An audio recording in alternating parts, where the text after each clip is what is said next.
Hello and welcome along to another episode and the start of season 17 from this FM22 One Club story with Hemel Hempstead Town with me, Daniel.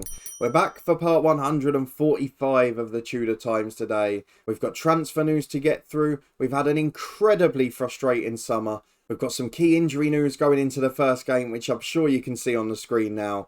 And we have got to somehow try and compete for one of the top two trophies while playing 35 miles from home in Milton Keynes. So if you're looking forward to all of that, then please do chuck a thumbs up on the video. Subscribe down below for daily FM22 content. All the key links and playlists up in the eye above or description below. That includes the top 3 playlist and of course the new experiments for FM22. And finally, you can support the show as a channel member by clicking the join button down below. But thank you for your incredible support and joining me again as always, as I reflect on just one of the most annoying summers ever. Normally, as well as showing you the players that have come in, I'd show you the targets we've missed out on. But if I did that, this episode would be over 3 hours long. And it's the middle of a heat wave, the hottest day of the year. So I'm afraid we won't be doing that today. On that note, apologies if you hear the fan in the background. It is nearly 40 degrees in here. So with that done, let's move swiftly on to the players that we have managed to get in and out of the club. There's still a few outs to go. There's still a few ins to go. And there's still a bit of uncertainty around, and you'll see why in a minute. If I link you back to the season review as we talk through this, it's not quite gone to plan. Let's start with the transfers. So I will show you some of the key players we missed out on, but just bear in mind there's an awful lot more beyond the ones I'm going to show you. We've got loan offers for Emiliano Rojas, who has just thrown his toys out the pram and now will go out on loan. It's a bit of a shame really, because I wanted to keep him as a backup, but it is what it is. He's going to go for the season and then we'll probably sell him. We've also had a lot of work that is already done. Not all of the ones we wanted though. If we start with the transfer history, we'll go back to the end of last season because not a lot of players going out, just a couple of loans. One big signing, 56 million from Chelsea coming in. We're going to meet him in a minute, but it is a potential solution to one of our problems. Let's move on to this season where annoyingly we've only had one very small signing and lots of outs. Players that went on a free include promising youngsters like Mason, Bliss and Jones. Some of them looked like they were going to be the solution at one stage, but it didn't happen. David Wilson has gone to what is virtually one of our feeder clubs in Benfica. Everyone seems to develop there, so hopefully he has a great season. I think he scored on his debut actually a few weeks back. Afiz Agbar has gone to the SPL to play for Dundee. He's someone we highlighted in the last episode as a potential star. Moving further down, we get to the sales. Josh Hayes, Benfica permanently for 8.75 million, was the backup keeper in the final year of his contract. I think that's a pretty good deal, given the circumstances. Second one was David Peebles, who we sold for 11.5 million to Borussia Dortmund. He was our backup left-back, who's been replaced for big money. And to be fair to Peebles, he didn't play much for us. We got him on loan for 1.5 million. We then bought him for 5.75, potential of 7. So we've made a profit regardless. And he was an okay backup, let's be fair. We moved down to some of the stars that have gone out on loan. We did stick to the plan with Dean Arthur, who has gone to the best learning ground there could be in Ajax. I hope he is going to come back a supreme central defender. And by next summer, I want to be a replacing striker with him in the squad, because there is no way he can't improve there if he stays fit. Mark Jones has gone out on loan. He is a fairly promising youngster at this football club. Signed a new deal, but actually his potential's dropped now. Sasa Ostrakovic has gone to Shakhtar. He was there at the end of last year. Stays for another season. We'll make a judgment on him when he comes back. Christopher Simpson was a youngster at the club who had a little bit of potential. We actually started by accepting an offer of 1.5 million. And he just got into this massive bidding war. So Leeds have now offered 5.5 million plus a 40% sell on. So to get the money we did for him is fantastic. And you can see at the bottom, the man who's just gone. Arlan joins Leicester for £47.5 million. We did accept offers for Danny Harrison from Leicester and from Everton as well. He's rejected both of them for about 30 million. But we say goodbye to an absolute superstar who moves on in search of first team football. Coming in is just 2 players so far. It's been infuriating, honestly. Let's meet the big signing first. Martin Klaas is our left-back signing. He was actually our third choice, but he comes in for 56 million. He falls into the category of a younger one with room to develop. He's as good as Delgado, much better going forward, and will hopefully become even better with time. I'm a little worried he's only 5'7", but He's not got the worst jumping reach, and I'm sure for most games where we are the better side, he'll be spectacular on the front foot. Got a great personality, a very good footballer, and got over 100 Premier League games under his belt. So that's a great sign at 23 years of age. Worth double the money we paid for him already. One we can't say that for, but he's going to make a debut today, is Gudmundur Bjarnason. He comes from Liverpool for 450 grand. At the moment is our first backup in goal. And the story of getting to that is just infuriating. So, when I show you the ones that we've missed out on, I think you're going to understand why I'm so annoyed. Let's start at left back, shall we? Marquez is the man we were meant to get. He accepted a new deal at Lyon instead. He was a left back who was phenomenal. This is the man we tried to sign. And then when we end up with class, you can understand why I'm a little disappointed. He would be our best player by about 6 country miles. He's now accepted a 5-year deal at Lyon for 140 grand, even though we offered him nearly 200.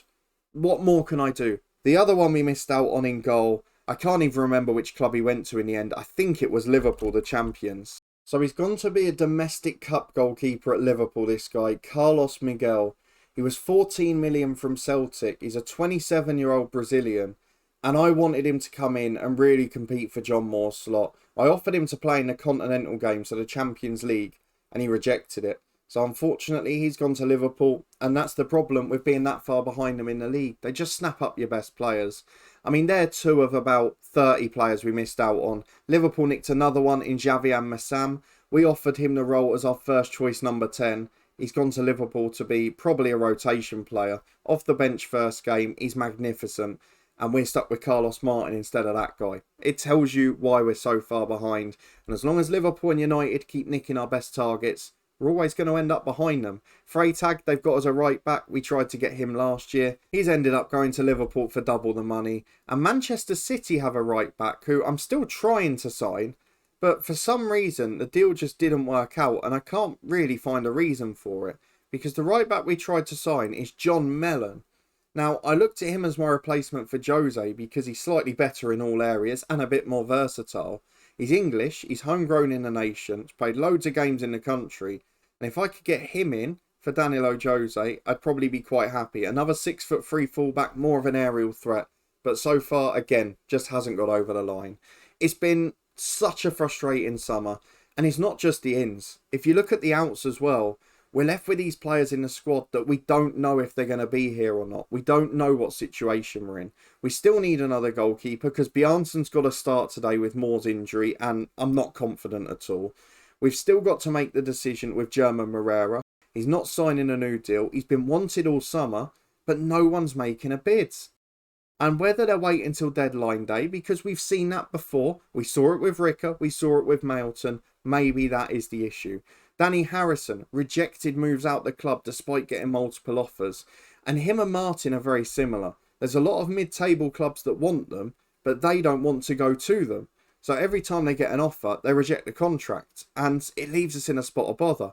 I really need Chelsea to come in for Martin. And I probably need Danny Harrison to go to one of the bigger boys. Maybe Leicester can do something Everton didn't. But at the moment, he's just rejecting all of his offers. So it has been frustrating. We are left maybe not as strong as I'd like to be, and maybe without the depth I was hoping for. If we got the summer signings I'd planned, I think we would have been title challengers, and that's proven by the fact that they've gone to the 2 sides that finished above us last year, most of them. So a bit of difficulty on that front. We were also linked with our longest term target in the history of this save, Fatos. He is at Real Madrid. He's now rejected us, and he looks like he's going to Manchester United. I mean, you couldn't write it. So the 2 sides getting stronger above us. I can't see us finishing higher than 3rd. Let's see what the media think though before getting into the season.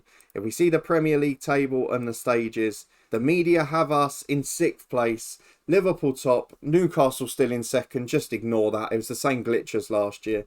United in 3rd, Tottenham, Arsenal and us all very similar. But you can see Liverpool and United by far and away the runaway favourites. So we're going to be competing with best of the rest. We'll see who's consistent and who isn't. But let's go and get into our first game of the season. No John Moore in goal. We're up against Ben Godfrey's Fulham, a side that were promoted last year. Tyrese Ricketts against his former club. And no first choice goalkeeper. Not a time for a debutant between the sticks. Liverpool have won 3-0 at home to Arsenal, which probably shows you how strong they're going to be. And if we get through our tactical meeting, I think it'll start the season similar. We've of course got to make decisions. Do we keep Moreira in to try and attract interest? If he has a great game today, will someone then make an offer? There's so many little decisions I have to make. So we'll make them now. We'll be back in a moment to run through it. 27,000 at Stadium MK. I can understand why fans don't want to travel that far, particularly for a game of this standard. Well, on reflection with the attendance, maybe the people of Milton Keynes could just change club again and start supporting us instead.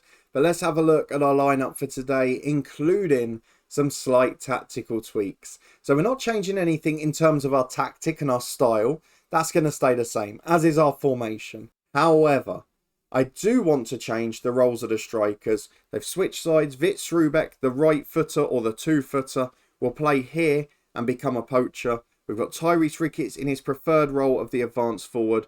We've got to utilise our best striker on paper in their best position. So we're going to try that. I've then dropped Joe to the attacking midfielder on support. I might change it to attack if we need to. And German Moreira will then be the more attacking one going forward. Klaas and Bjarnason both make debuts. The latter not intended, of course, but John Moore's injured. And we have gone to a positive mentality. That is the change this year. Between the ears, we want to be more aggressive. We want to be the side that thinks they can win every game. We'll see whether it works out as the season goes on. Chauvin's not fully fit at right back, but Danilo Jose's injured, so he'll have to start. Bjarnason is between the sticks, with Klaas making his debut at left back. Zaruk and Jura, the solid centre-half partnership with the Vita just in front. Probably would have been Andreka, but he's got a knock as well. In midfield is Stamatis Moreira, who I've gone for ahead of Coronel to try and attract interest, and Collins and Joe as the number 10. And then Wits Rubeck finally makes his debut after a number of work permit issues. He becomes our third debutant today, alongside Tyrese Ricketts, the star up front. Please let him have a good start to the season. Into the first game we go at home to Fulham. We cannot afford to drop points against a promoted side. Well, hard to judge changes, of course, because we've just had pre-season. But Soonsut Bell and Sonny Perkins are both real players, so they've got to be mid-30s. They're probably a blend of youth and experience coming into the Premier League, and I do wonder how they're going to play in this first game of the season. They're probably relegation favourites for a reason. We've got to try and take advantage. Let's get through to the dressing room. I think we're just going to tell the lads to go and dominate. It's a game where they should. We're favourites. Show the world why. Get into the first half. Through the tunnel interview, hopefully a big win on our first day at Stadium MK. Well, 8 minutes on the clock and we've got a corner kick from the right hand side. Moreira's ball to the back post is headed away well. Not winning those aerial duels as we'd expect, as it's up to Moreira again. Down to Wits Rubeck. He's offside, he did look it, but almost in for his first goal of the club. What I like about him as a poacher is he at least gets in that position, creates a bit of mayhem. Having said that, with 20 minutes gone, it's the only thing we've seen and it's still 0-0. So I'm hoping we'll be able to break Fulham down before too long, because there's a few lads not quite match sharp and we are struggling a little bit in terms of goals for probably a year to 18 months now since Rika left. As Stamatis goes to the right back, Dominic Chauvin. Inside to Ignacio Jura. Time in possession, finds Zaruk. Just plays out along the back. Into Stamatis in central midfield. Up to Wits Rubeck, to Ricketts. Rubeck runs in again. He never misses from here. Oh, he does this time. Is it the nerves of his first day for the club? Because he scored all of those for Atletico. This is a big worry. We can't have Rubeck missing chances like that. If your best finisher at the club's doing it, there's definitely a concern. We're 10 minutes to the break and we've still not got the lead. We're playing one of the weakest sides at home. We've got to break them down. As Chauvin finds Stamatis. The good news, we're dominating the match at least. But where are the goals? Jura to Chauvin to Stamatis. I guess the other positive is that Bjarnason hasn't been tested. He's on the ball now. Because if that happens, we might have a problem at the back. Klaas, the left back. Not seen much of him. Jeez, I thought he was trying to lob the keeper there. What are you doing? Play forwards. Jura out to Chauvin. Goes down the line, does he? No. Back to Jura. Oh, this is infuriating. Can you believe we've got more direct passing on? To Njo, to Rubeck, to Ricketts, to Rubeck. Got to score this time. Oh, he's put it wide. Vit, I've waited a year for you to come along. Please score a goal. Half time, 0-0. This is going to be an annoying season, is it? I'm not happy with the performance. We've got them motivated. It can't happen like this, surely. It's a goal kick for Fulham, or a free kick, by the goalkeeper. Zaruk nods it back to his keeper, Bjarnason. Not had anything to do in goal, but has distributed well. And Jura finds Chauvin on the right-hand side. Back to De Witte in the holding role. To Jura. Gotta say, Class on the left is having a poor game again. Might have to put him on an attacking duty and just fly down the left wing. As Chauvin goes back to Jura and De Witte. And Jura again. To Chauvin. We're not really going anywhere. They're just pressing us and forcing us backwards. Where's the direct passing? Where's the getting in behind? And Joe finds Moreira. And Joe's not had a good game there either, actually, as Ricketts has got it wide in the box. Back to Rubek. Third time lucky. The man we waited for has got his debut goal. And now I hope he can go on and be a star. If he finds form, he gets us 30 goals. Arlan has equalised on his debut for Leicester against West Ham. And with an hour on the clock, we think about changes. I'm going to put Collins and Joe on an attacking duty. It's something we did, I remember, in the Bangor City save with our diamond there. An attacking midfielder on attack, and it really worked. I'm actually going to cancel that because you know my superstition, as Joe nicks it for Srubek. De Witte and Joe. Moreira had a solid game in fairness to him. Finds Ricketts and De Witte. To Zaruk. De Witte again. Stamatis. To Moreira. To Joe. To Ricketts. In one-on-one. Easy to save. I need Ricketts to find form because he's got great stats. He's the best forward on paper as an advanced forward. But he's never really delivered for us. He's not had that 20-25 goal season yet. So, and Joe, you are going to be an attacking midfielder on attack. I'm going to give you 10 more minutes. I'll accept you're not match sharp, but you need to deliver something soon. Stamatis finds Moreira. To Njo. To Srubek. He's in again. Srubek wide. Oh, you can't miss that many, man. Why is he missing so many chances? It's not like him at all. We have dominated the match. Fulham still yet to have a shot on target. And as we head into the final 20, I think we can think about fitness now. I'm going to bring on Louise, the returning centre midfielder, for Stamatis as the box-to-box. I'm going to bring on Coronel for German Moreira, who's likely on his way out. Do I take off Rubek, who's the worst of the strikers despite his goal? I might teach him to place his shots because he's got good composure, but he's not taking advantage of it. My options are Class at left back or one of the strikers. And then do I bring on Torres, last season's top scorer, or Azoma, who's the better finisher and quicker? I think I'm going to take off Srubek for Torres, Poacher up front, 20 minutes left, 1-0 up. We've not had a threat on our goal and we shouldn't throw it away. We've looked great, we've been more positive, but the finishing is absolutely miles off. As we come forward again with a Chauvin free kick on halfway towards Carlos Torres. Into the box, his shot is deflected. Perkins will bring it away downfield. The last thing we want to do is let Fulham get a smash and grab equaliser. Harris in, it's a good challenge from Jura. Coronel brings it down for De Witte and Joe finds Ricketts. Back to De Witte. Jura. Now it's just about getting the win and not giving away anything silly. Finds Chauvin. Would be lovely to put a bit of gloss on it, but I don't see it happening. De Witte. Jura. De Witte. Keep ball at the back. To the keeper Bjarnason. I'd like less of that if possible. Zaruk out to Class, who's had a poor, pretty nervy debut. To Coronel. To Torres. To Njo. Ricketts is offside. He's going to put this one in. Of course he bloody is. Puts it in when he's miles offside. And any time he's broken the offside trap, hits it straight at the goalkeeper. 1-0 it remains with 5 minutes to go. That sort of stuff really annoys me. As we come forward again with Ricketts. At least the lads are still chasing the second and Fulham still offering nothing. Class at the back to Coronel. Big ball forward to Torres, who's got in behind. One-on-one with a keeper. Shots blocked by the defender. Just taking that little bit too long. Gives them a chance to get back. And now Coronel can take the corner. It's an outswinger, right-footed. Chauvin will be in there at the back stick. He rises. He's beaten in the air. It's away as far as Louise, who we've seen nothing of since coming on. This time switches to Jura. He's got support on his right from Chauvin. Good challenge from Perkins and he's cleared downfield. Fulham left 2 forward. De Witte wins the header though and it's Peters out. But for 2.5 expected goals, to be clinging on for a 1-0 win is not good enough. We've got to start scoring goals regularly. I don't know what it is. I don't know how long it's going to take to settle. But it's a great performance, a good result, but still with a few little worrying signs. Srubek gets his debut goal. It's a good victory, but it should have been by more.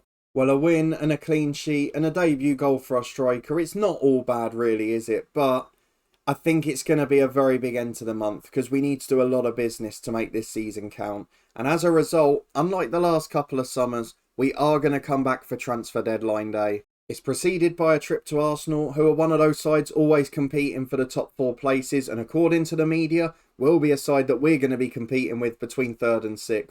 So if you're looking forward to that one and you did enjoy this start to the season, then please do chuck a thumbs up on the video. Let me know in the comments what you think of our wasted chances. What can I do? Because we're creating brilliant chances game after game, and we're just not taking them with brilliant strikers. I don't know what more I can do. If you want to stay up to date and find out how big deadline day is, will German Moreira leave? Will we get a superstar in at last? Then please do subscribe down below and turn that notification bell on. Daily FM22 content as our Viborg save returns tomorrow. And then it's the big one on Wednesday. Deadline day here. In the meantime, you can find links in the eye above to all the other saves. Come and follow me on Twitch as well for regular live streams for the new season. But a massive thank you for watching. I'll put the top 3 playlist above my head now. I'll see you back here in a couple of days' time for deadline day and Arsenal.